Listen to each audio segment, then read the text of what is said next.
대통령의 거듭된 만류에도 불구하고 신현수 민정수석의 마음은 바뀌었을까요? 안 바뀌었을까요? 글쎄요. 신 수석은요. 이 사의 표명 이후에도 주어진 공식 일정을 모두 소화하고 있다라고 어제 청와대가 또 공식 설명을 했습니다. 그러면서도 주변에는요. 나는 자세를 바꾸지 않는다. 변치 않는다라고 말했습니다. 그 자세, 그러니까 사의를 표명했던 그 원래의 마음은 절대 바꾸지 않는다라고 주변에 말을 하고 있다라고 전해지고 있는데 오늘 지금 방송 뉴스 시작하기 직전에 속보가 확인이 됐어요. 그러니까 신현수 민정수석이 오늘과 내일 이틀 동안 휴가를 내고요.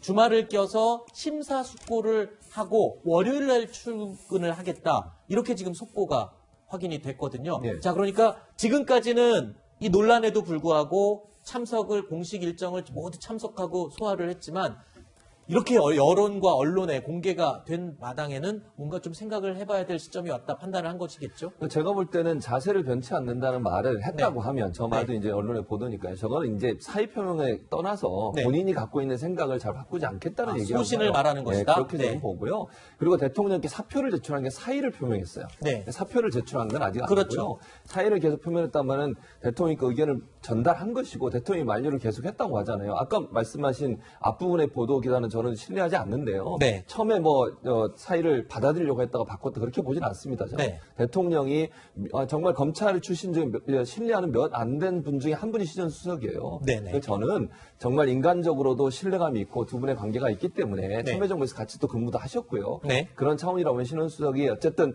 생각을 정리하는 시간을 갖고 또 대통령 입장에서 청와대가 이걸 밝힌 것도요. 어찌 보면 신현수 수석에 대해서 힘을 어느 정도 실어준 거라고 저는 봐요. 네. 이런 갈등이 있었다. 신 수석이 이런 주장도 했다. 네. 이런 얘기를 한 것은 신 수석 입장을 어느 정도 대변해주는 입장도 저는 있다고 보거든요. 네. 그래서 물론 제 추측이 틀릴 수도 있지만 네. 제가 생각하는 예측은 휴가 끝나고 돌아와서 이 부분에 대해서 다시 열심히 하겠다는 쪽으로 가지 않을까 하는 게 제 생각이고요. 네. 대통령도 사의를 계속 만류하실 걸로 봐요. 그리고 여러 번 대통령이 사의를 만류하셨는데도 불구하고 또 신수석이 하기에는 부담이 될 수 있다는 부분도 있다는 생각도 듭니다. 네. 근데 이번에 이 신현수 민정수석의 사의 표명 논란과 관련해서 이게 겉에 알려지기 시작하면서 과거에 그러니까 최근 한 달 남짓한 청와대의 내부에 있었던 신현수 수석의 이야기도 보도가 나오고 있어요. 그러니까 지금 내용을 보면요.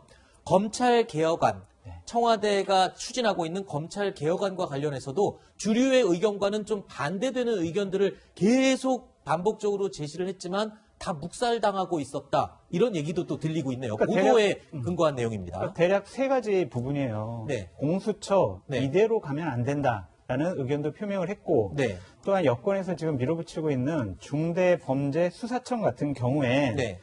이거 큰일 난다. 이러면 안 된다라는 의견을 얘기했다는 거죠. 그리고 청와대에서 지금 4년 동안 네. 임명하지 않고 있는 특별감찰관. 네. 이것도 왜 임명을 하지 않느냐. 네. 임명을 해야 된다.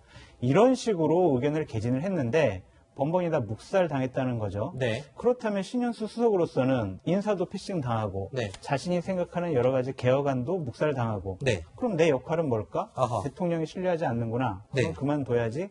이렇게까지 생각한 것이 아닌가라고 판단됩니다. 네.